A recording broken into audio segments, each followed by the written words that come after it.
જે ખેડૂતોને હજી ટેકાના ભાવે મગફળી વેચવા જવાનું બાકી છે એવા ખેડૂતો માટે એક નવો નિયમ આવ્યો છે. સૌપ્રથમ જગતના તાતને સાગર ખેડૂત પુત્રના વંદન અભિનંદન. નવો નિયમ એ છે કે જ્યારે આપણે મેસેજ મોબાઈલમાં આવતો હતો એના પછી 7 દિવસ સુધીમાં આપણે મગફળી વેચવા જઈ શકતા હતા ટેકાની ભાવની ખરીદીની અંદર. પણ ગુજરાત સરકારે એવું જાહેરાત કરેલું છે કે 7 દિવસથી વધારીને 15 દિવસ સુધીનો સમયગાળો કરી દીધેલો છે. એટલે જે ખેડૂતોને મગફળી રિપેર ના થઈ હોય, હમી કરવાની બાકી હોય, તો એવા ખેડૂતોને 7 દિવસમાં ના થાય તો એ 15 દિવસમાં લઈ જઈ શકે છે. એટલે તમારા મોબાઈલમાં જ્યારે મેસેજ આવે એના પછીના 15 દિવસની અંદર તમે ગમે ત્યારે ટેકાની ભાવની મગફળી વેચવા જઈ શકો છો. એટલે જે ખેડૂતોને મગજમાં એ હતું અને જે મેસેજ ખેડૂતોને મળવાના હતા એ મેસેજ અત્યારે મળી ગયા છે.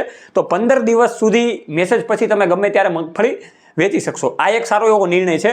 તો ખેડૂતો જેમ બને એમાં આ વિડીયોને શેર કરજો, જેથી કરીને જે ખેડૂતો પાસે આ વિડીયો ના પૂગ્યો હોય તો એને જલ્દીથી પૂગી જાય અને એને ખબર પડી જાય કે ભાઈ ટેકાના ભાવની ખરીદીમાં શું નવો નિયમ બહાર આવેલો છે.